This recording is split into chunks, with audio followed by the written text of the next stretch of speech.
안녕하세요. 하이투자증권 스마트비비센터의 염정 차장입니다. 오랜만에 이 시간 통해서 인사드리겠습니다.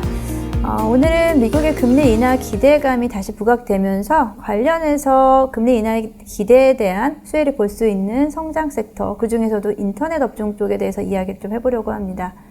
그간 네이버 그리고 카카오 같은 종목들, 대표적인 종목들이 금리 인하에 대한 기대감이 많이 줄어들면서 연초부터 주가 흐름이 좀 좋지 못했었는데요. 다시 한번 반등의 모색을 하고 있고, 네이버 같은 경우에는 오늘자 기준으로 해서 6거래일 연속으로 기관들의 매수세, 그리고 외국인들은 2거래일 연속으로 매수세가 들어오면서 다시 한번 바닥권에 대한 인식과 함께 성장 섹터에 대한 수급도 유입이 되고 있는 상황이다.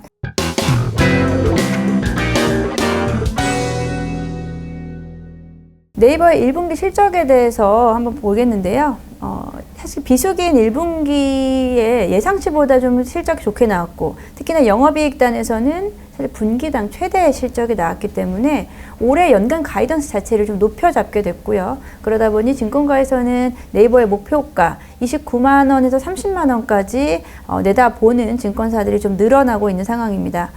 그에 대한 부분에서는 또 수급에서 유입이 되고 있는데요. 최근에 기관들은 6거래일 연속, 외국인들은 2거래일 연속 수급이 들어오면서 네이버가 이제 바닥권에서 다시 한번 반등이 나올 수 있는 구간으로 좀 여겨지는 상황입니다.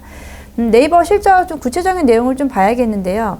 일단은 우리가 네이버, 카카오, 특히나 네이버 같이 커머스 쪽에 대한 비중이 높은 기업들 같은 경우에는 중국의 이제 쇼핑 플랫폼이 국내에 입점을 하면서 이에 대한 좀 우려감이 좀 과도했었다. 그 부분에서 1분기에서 2분기까지 이어지는 주가의 하락, 조금은 다소 과도했다라고 좀 보고 있고요. 이에 대한 부분은 1분기 실적으로 좀 반증을 하고 있는 상황입니다. 그리고 네이버에는 또 한 가지 또 큰 이슈가 있는데요. 일본에서 라인 야후에 대한 지분율을 줄여라 라고 이야기가 나오면서 라인 야후 관련된 리스크가 좀 부각이 됐습니다. 일본에서 어떤 개인정보 유출에 대한 건, 작년에 개인정보 유출에 대한 건을 빌미로 삼아서 네이버가 가지고 있는 라인 야후에 대한 지분을 좀 줄이도록 행정 조치를 좀 내렸다라고 하는데, 이 부분은 국가 간의 어떤 협의라든지 대화도 필요할 것이고, 네이버 역시도 이 부분에 대해서 아직 확실하게 이야기는 하고 있지 않지만, 만약에라도 라인야후에 대한 지분율을 좀 낮출 수밖에 없는 상황이다 하더라도 그에 대한 리스크는 크지 않을 것이다 라는 게 증권가의 분석이고요. 오히려 그에 대한 매각 대금을 통해서 신사업에 대한 부분에 조금 더 투자도 있을 것이다 라고 보고 있기 때문에, 이 이슈에 대해서, 이 뉴스에 대해서는 관심을 좀 가지셔도 되겠지만, 오히려 이 부분이 리스크가 해소가 된다라고 하면 주가에는 조금 더 강력한 모멘텀이 될 수 있을 거다라고 좀 생각하고 있습니다. 근데 네이버 실적으로 봐야겠는데요. 네이버는 1분기 연결 매출액은 2조 5천억 원, 그리고 영업이익은 4,300억 원이 나왔습니다. 말씀드렸듯이 영업이익은 역대 최대치였고요. 사업 부분별로 봐야겠는데요. 일단은 광고 사업 쪽에 대한 부분이 이제 무난했습니다. 그리고 쇼핑 커머스 부분이요, 7천억 원이 나왔는데 전년비 16% 성장을 했고, 특히나 미국의 C2C 고객 간의 중고 거래 플랫폼이죠, 포시마크를 인수한 지 1년 만에 흑자 전환에 성공했습니다. 그리고 핀테크라든지 웹툰 등의 콘텐츠에 대한 매출액도 꾸준히 나오고 있는 상황이고요. 그리고 네이버가 사실은 작년에 기대를 좀 크게 모았었던 하이버클로퍼 X AI 솔루션에 대한 부분도 전년 대비해서 매출액은 25% 정도 증가했습니다. 물론 대고객을 중심으로 매출액이 느는 것도 또 중요하지만, 네이버 같은 경우에는 이 부분을 가지고 자사의 서비스 내에 결합을 시킴으로 인해서 AI에 대한 통합 서비스라든지 이에 대한 시너지를 좀 기대해 보겠다라고 이야기를 하고 있습니다. 네이버 만약에 올해 후반으로 갈수록 금리 인하에 대한 기대감, 또는 실제로 금리 인하가 단행될 경우에 광고에 대한 매출액이 늘어날 수 있고, 이에 따라서 연간 영업이익이 최대 14% 전년 대비 증가할 수 있다라는 전망을 좀 가지고 있고요.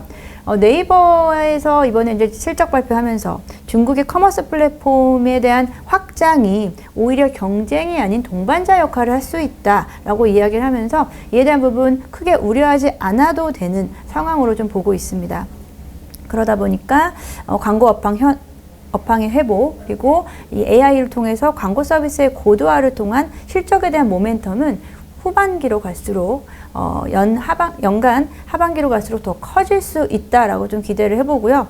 그렇기 때문에 지금 네이버에 대한 어떤 포지션을 가져갈 때는 기존에 뭐 가지고 계셨던 분들은 워낙에 조금 평단 자체가 좀 높으실 수도 있겠지만 지금은 조금씩은 모아갈 수 있는 전 단계가 아닌가라고 좀 생각을 하고 있고요.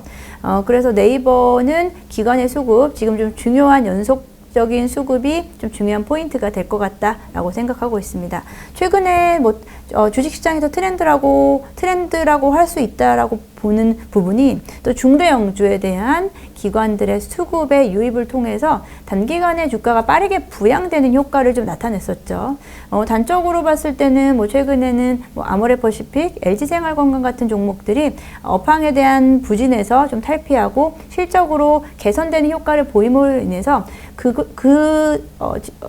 주가의 다 빠른 부양에는 또 기관들의 수급이 들어있었다라고 좀 보고 있고요. 그 외에도 뭐 기업 밸류 프로그램이라든지 이런 관련된 종목들도 연초에 좀 빠르게 성장할 수 있었던 부분이 마찬가지로 일정한 기관의 수급이다라는 부분에서 저는 최근에는 기관 수급을 좀 주의 깊게 보는 편입니다. 그러한 한 분야에서 네이버, 그리고 이번 주에 있을 카카오의 실적도 좀 중요할 것인데요. 카카오는 계열사들, 그리고 카카오 실적 발표를 통해서 사업 영역이 어떤 식으로 지금 운영되고 있는지에 대한 부분 앞으로 주가에 또 큰 영향을 미칠 수 있을 것 같다라고 생각하고 있습니다. 지금 뭐 아무래도 메가 트렌드는 반도체와 AI 쪽이 또 되겠지만 또 AI와 또 결합할 수 있는 부분이 소프트웨어 또는 플랫폼이 될 수 있기 때문에 네이버 그리고 카카오까지도 우리가 좀 관심 있게 볼 수 있는 지금 섹터가 아닌가라고 생각해서 준비를 해왔고요. 최근에 시장 흐름 자체가 반도체 AI를 중심으로 해서 하드웨어 쪽에서 소프트웨어 쪽으로도 이동을 하고 있다는 점에서 뭐 최근엔 소프트웨어 업체들, AI 소프트웨어 업체들이 또 급등하는 모습을 보여주고 있고, 사실 그 가장 큰 중심에는 네이버가 있을 수 있다라는 점을 좀 말씀을 드리고요. 그리고 뭐 AI 관련해서는 추가적으로 파생될 수 있는 것은 또 로봇 섹터다라고 좀 생각하고 있기 때문에 로봇 섹터 지금은 눌림목 구간에서 좀 움직이고 있습니다만 그에 대한 관심은 좀 꾸준히 가지시면 좋을 것 같다라고 좀 생각을 하고요. 시장 대비해서 지금 낙폭이 좀 과대했었던 또는 시장 대비해서 오랫동안 쉬었던 섹터가 이번 5월 그리고 6월로 넘어가는 구간에서는 또 괜찮은 수익률을 보여줄 수 있을 것 같다라는 말씀을 좀 드려보도록 하겠습니다. 오늘은 네이버 실적을 통해서 보는 빅테크 관련된 종목들 그리고 AI 쪽에서 우리가 관심을 가져볼 수 있는 섹터와 종목들에 대한 이야기를 좀 해봤고요.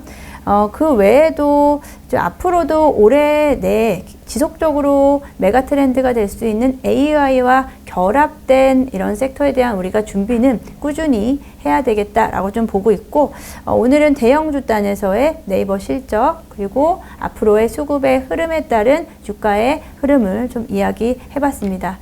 앞으로도 저는 뭐 사실 4월도 마찬가지인데요. 4월에서 5월 넘어가는 구간에서 물론 지금 잘 가고 있는 섹터에 대한 어떤 뭐 따라간다라는 부분도 좋지만 낙폭이 과대했었던 섹터에서의 반등이 그에 반해 잘 가는 섹터에 비해서 상당히 수익률이 괜찮다라고 좀 보고 있거든요. 그래서 낙폭 과대 섹터 그리고 반등이 나올 수 있는 실적 턴어라운드 될 수 있는 이런 종목들과 섹터에 대한 준비, 공부도 필요할 것이다 라고 생각하고 있습니다. 네, 오늘은 여기까지 하고요. 다음 시간에도 유익한 내용을 준비해서 찾아오도록 하겠습니다. 감사합니다.